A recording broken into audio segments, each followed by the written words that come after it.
Buenos días, buenas tardes. Nosotros vamos a presentar el tema del psicoanálisis. Los integrantes del grupo son Camila Donaire, Krishna Pizarro, Liliana Ávila, Luisa Muñoz, Catalina Quintana y Natalia Sandoval. Historia del psicoanálisis. El psicoanálisis fue creado en Viena por el médico neurólogo Sigmund Freud alrededor de 1895, que se interesó en encontrar un método efectivo de tratamiento para pacientes que sufrían histeria y otro tipo de neurosis. Uno de los antecedentes clave en el origen del psicoanálisis fue los estudios de Freud con el neurólogo Jean-Martin Charcot en el Hospital Salpêtrière de París. Estas experiencias sugerían que Freud se familiarizara con la investigación llevada a cabo sobre la histeria, los cuales mostraban que mediante la hipnosis se podía inducir, suprimir e intercambiar toda clase de síntomas presentes en los cuadros histéricos, como por ejemplo la parálisis. Las personas que eran sometidas a estas experiencias no conservaban en la conciencia lo sucedido, aunque seguían influyendo en el comportamiento de los sujetos. A partir de estos resultados, estudiando numerosos casos clínicos, en colaboración con su amigo y mentor, el fisiólogo Joseph Breuer, comenzaron a desarrollarse las primitivas teorías que evolucionaron hasta formar el cuerpo teórico del psicoanálisis. Freud propuso la teoría de que los síntomas histéricos y neuróticos tenían como causa núcleos traumáticos reprimidos en el inconsciente. En el periodo aproximadamente entre 1895 y 1905, Freud atravesó por un intenso aislamiento profesional y personal provocado por la oposición y a menudo indignación que sus teorías suscitaban. A pesar de ello, Freud se mostró particularmente fructífero en esta circunstancia adversa, publicando las que se consideran dos obras cardinales del psicoanálisis, la interpretación de los sueños y tres ensayos sobre teoría sexual. En 1910 se fundó la Asociación Psicoanalítica Internacional, pero no fue hasta 1919, tras el final de la Gran Guerra, cuando el movimiento psicoanalítico internacional comenzó a extenderse social, geográfica y científicamente, convirtiéndose en una referencia no solo de la psiquiatría y la clínica, sino también de la cultura crítica. Desde que Freud dio a conocer el psicoanálisis en la década de 1890, ha ido evolucionando y ramificándose en varias escuelas y técnicas de interpretación. Entre los sucesores y contemporáneos está Carl Gustav Jung, Alfred Adler, Gerhard Reich, Melanie Claire, Wilfred Bigelow, Jacques Lacan y muchos otros que han refinado las teorías freudianas e introducido las propias. El psicoanálisis fue creado en Viena por Sigmund Freud, un médico neurólogo interesado en encontrar un método efectivo de tratamiento para pacientes que sufrían de histeria y otros tipos de neurosis. Esto se llevó a cabo gracias a diferentes aportes. Comenzamos con Joseph Breuer, quien estudió medicina en la Universidad de Viena y fue uno de los primeros en proponer que el equilibrio depende del movimiento del fluido en los canales semicirculares del oído interno y de la información que el cerebro recibe en relación a estos desplazamientos. Además, fue profesor de fisiología en la Universidad de Viena, en donde instruyó a Sigmund Freud, con quien colaboraría más adelante. En 1880, Breuer empezó a tratar a una paciente de histeria que tuvo un rol fundamental en el surgimiento del psicoanálisis y que pasaría a la historia como el caso de Anna O. Este caso inspiró a Sigmund Freud para escribir el libro de estudios sobre la histeria en colaboración con su maestro Breuer. Para finalizar, y por otro lado, está el nombre de Alfred Adler, unido habitualmente a Sigmund Freud en el desarrollo de la psicología. Creó su propio sistema psicoanalítico que se basa en la importancia de la compensación. Cuando algo no nos satisface, tendemos a compensarlo. Compensamos los complejos que tenemos. Entre estos, el más estudiado es la inferioridad, que se compensa creando psicológicamente un complejo de superioridad, por lo que ambos mecanismos de inferioridad y superioridad se suelen dar juntos. Adler llama a la psicología individual para diferenciarlo del psicoanálisis. La palabra castellana individual puede provocar errores, por lo que la psicología de Alfred Adler es más bien una psicología social, ya que concibe al ser humano siempre en relación a las demás personas y a la comunidad. Teorías del psicoanálisis. Las dos tópicas freudianas. La primera tópica se basa en tres etapas: consciente, inconsciente y preconsciente. El consciente es la cualidad momentánea que caracteriza las percepciones externas e internas dentro del conjunto de los fenómenos psíquicos. Se denomina a alguien que está en pleno uso de sus facultades mentales, es decir, viene del verbo de consentir, permitir o dar algo verdadero. El inconsciente. El inconsciente se utiliza para connotar el conjunto de los contenidos no presentes en el campo actual de la conciencia, es decir, se utiliza como adjetivo para calificar un estado o disposición mental que presenta el sujeto inadvertidamente su comportamiento, es decir, sin darse cuenta y en general no depende de su voluntad en realizarlo. El preconsciente designa una instancia del aparato psíquico constituido por contenidos que no están presentes en el campo de la conciencia, pero pueden devenir en conscientes. La segunda tópica se basa en 3 etapas: el ello, el yo y el superyo. El ello es la función más antigua y original de la personalidad y la base de las dos. Comprende todo lo que hereda o está presente al nacer. Se presenta de forma pura en nuestro consciente, representa nuestros impulsos, necesidades y deseos básicos. El yo surge a fin de cumplir de manera realista los deseos y demandas del ello. De acuerdo con el mundo exterior, el yo sigue al principio de realidad, satisfaciendo los impulsos del ello de una manera apropiada en el mundo externo. Utiliza el pensamiento realista característico de los procesos secundarios. Como ejecutor de la personalidad, el yo tiene que medir entre las 3 fuerzas que le exigen: la del mundo, el de la realidad, la del ello y las del superyo, y el yo tiene que conservar su propia autonomía por el mantenimiento de su organización. El superyo consta de 2 subsistemas: la conciencia y el ideal del yo.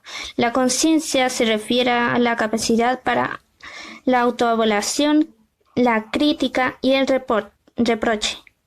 El ideal del yo es una autoimagen ideal que consta de conductas aprobadas y recompensadas. Es la fuente del orgullo y un concepto de quién pensamos deberíamos ser. Busca soluciones moralistas más que realistas. El desarrollo sexual infantil. Durante el crecimiento de los niños, la sexualidad en la infancia tiene un juego muy importante, cómo se manifiesta en diferentes partes del cuerpo y cómo actúa. Durante el desarrollo del cuerpo de un bebé, tiene zonas que le dan un placer de sexualidad específico y aprende que determinadas acciones conllevan la de ciertos placeres sexuales, como la boca, la piel, el ano y los genitales, lo que el psicoanálisis llama zonas erógenas. Tenemos 5 puntos importantes, como la etapa oral. Es en los primeros 6 meses del lactante y siente el placer de ser amamantado. No solo la satisfacción de alimentarse, sino el placer de chupar y tener en movimiento los labios, la lengua y el paladar. Etapa anal se relaciona con el placer y el conflicto que se da en el ano. Con frecuencia el niño siente la necesidad de ser involuntaria o voluntaria para poder expulsar sus desechos. Los niños pueden experimentar dolor o placer, como al retener o expulsar sus desechos, en donde se separa el placer de defecar con aliviando la necesidad del cuerpo. Cuando se retiene mucho, finalmente se expulsa. Etapa fálica. Es aquí donde se descubren sus órganos sexuales entre los 3 y 5 años. En el órgano masculino tiene un papel dominante, y en el caso del órgano sexual femenino, que el clítoris es considerado un atributo fálico, como la fuente de excitación debido a que se resulta ser fase de caricias masturbatorias y los tocamientos en la parte de los genitales en los que provee en el niño es un placer autoerótico.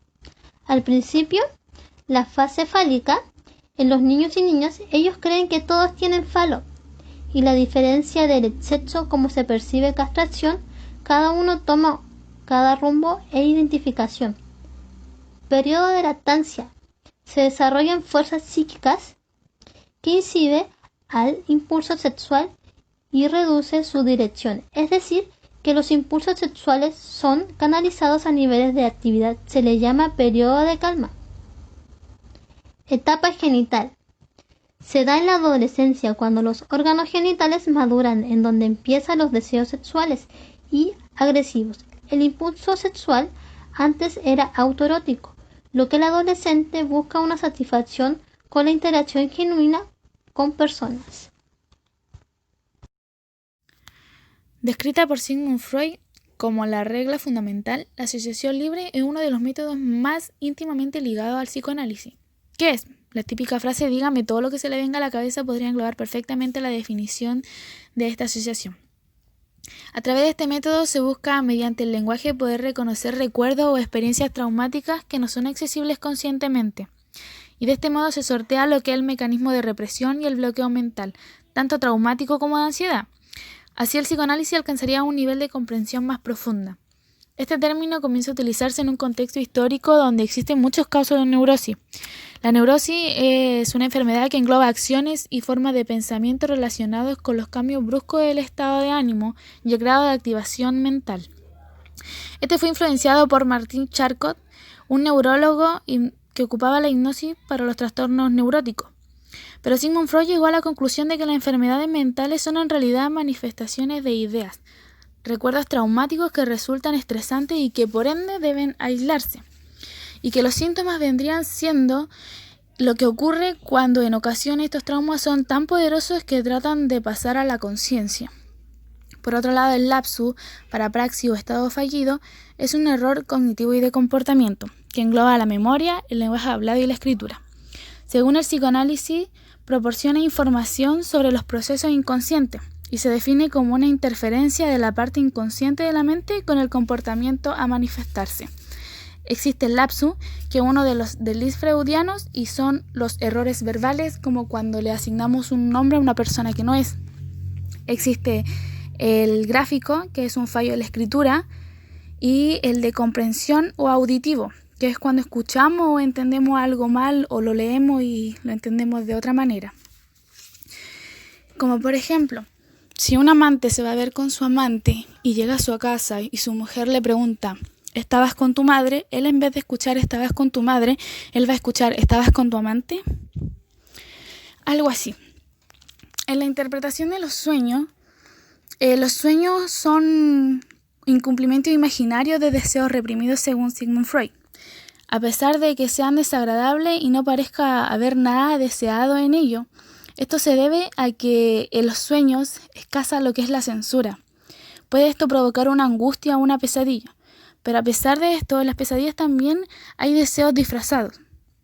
Este método trabaja junto con la asociación libre. El sueño se parte por etapas, se aplica lo que es la asociación libre hasta escasar las ideas y se obtiene así un resultado o un deseo reprimido. El sueño se divide en lo que es la condensación, que son los pensamientos acumulados, como un nudito, y que se desata a través de la asociación libre, como recién dije, hasta llegar al término de que ya no podamos asociar una idea. Y lo otro sería el desplazamiento, que es el pasar de una idea o de un pensamiento a otro. Sigmund Freud también en un principio hablaba de un simbolismo universal, pero luego se retractó y dijo que los sueños son más un simbolismo personal y particular de cada sujeto. Conclusión. En esta presentación logramos definir y presentar el concepto psicoanálisis, el cual pertenece a una de las principales ramas o escuelas de la psicología y que ha tenido repercusiones muy importantes en la forma en la que trabaja esta ciencia, en sus principios y en su aplicación, sobre todo en la aplicación clínica a través de los psicólogos. De la misma manera, ayuda al individuo a dar con los cambios que debe aplicar en su vida para resolver los problemas que dañan su equilibrio emocional y bienestar. Pero además, no debemos olvidar que es un método terapéutico y que es una teoría que explica la conducta humana recurriendo a la investigación de los procesos mentales inconscientes. Una de las importancias que tiene el psicoanálisis es que desvela al paciente conflictos inconscientes que éste desconoce y que es incapaz de descubrir por sí mismo, pero que están marcando su vida. Es importante recalcar que este se ha ido elaborando a partir de que Sigmund Freud descubriera el inconsciente. También debemos recordar que la terapia psicoanalítica puede ser aplicada en trastornos psicológicos con el fin de encontrar una solución o mejorar el grado de bienestar de la persona que lo padece. Es por eso que con esta presentación concluimos que el psicoanálisis es muy importante para cada ser humano, ya que por medio de este llegamos a conocernos y a comprendernos, y así al comprender nuestras situaciones sabremos lo que queremos y a dónde queremos llegar. Y por lógica, al saber lo que sentimos y cómo actuamos, podemos llegar a comprender a los demás. Gracias.